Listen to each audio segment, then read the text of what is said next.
Barclays is a major global financial services provider engaged in retail and commercial banking, credit cards, investment banking, wealth management, and investment management services, with 48 million customers in 50 countries in Europe, the US, Africa, and Asia.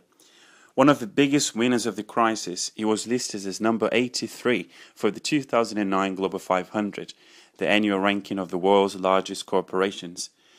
The record profits for 2009 came from an extremely strong performance of Barclays Capital, the investment banking arm led by Robert Diamond, which 19 months ago acquired the US assets of the Lehman Brothers, consolidating their position as the number one investment bank in fixed income, not just in Europe and the UK, but also in America. Porter's Five Forces. Intensity of rivalry amongst the competitors.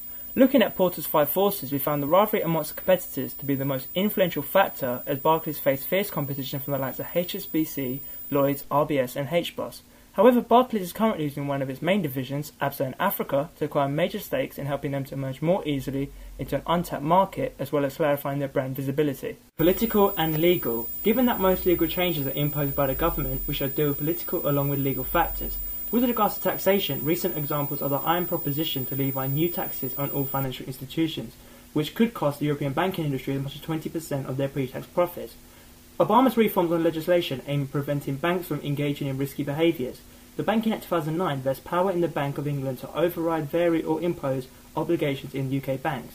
The Basel Committee on Banking Supervision, which regulates the amount of capital the bank needs to safeguard its solvency and overall economic stability, which in reality means less money to work with.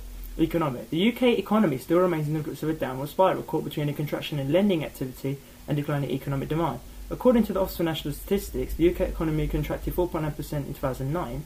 The IMF predicts that the UK will be the only country to keep shrinking through 2010. The bleak outlook for the UK economy implies there will be less demand for the products and services offered by Barclays. SWOT analysis.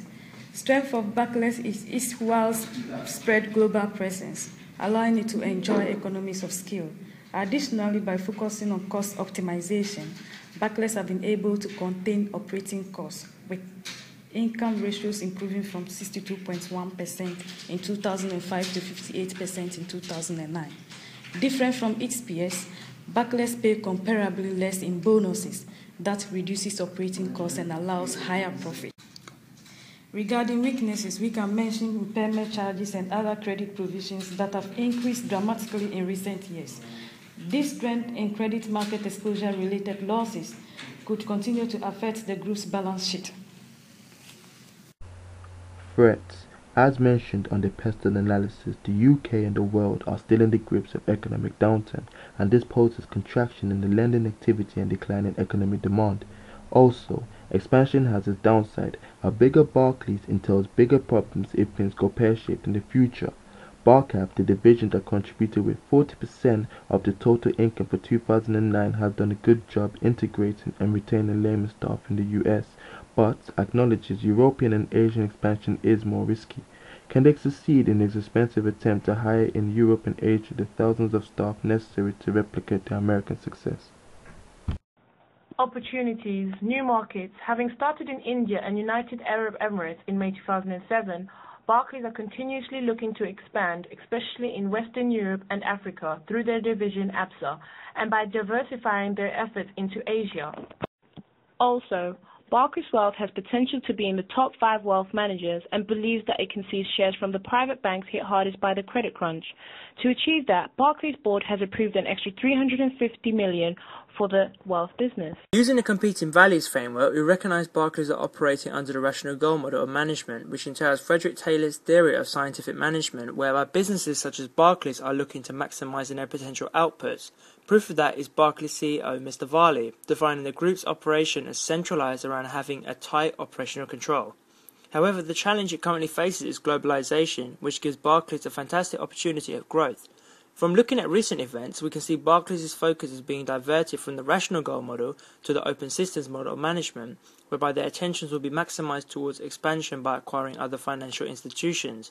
An open systems perspective emphasises that people need to adjust objectives and plans more rapidly to external change.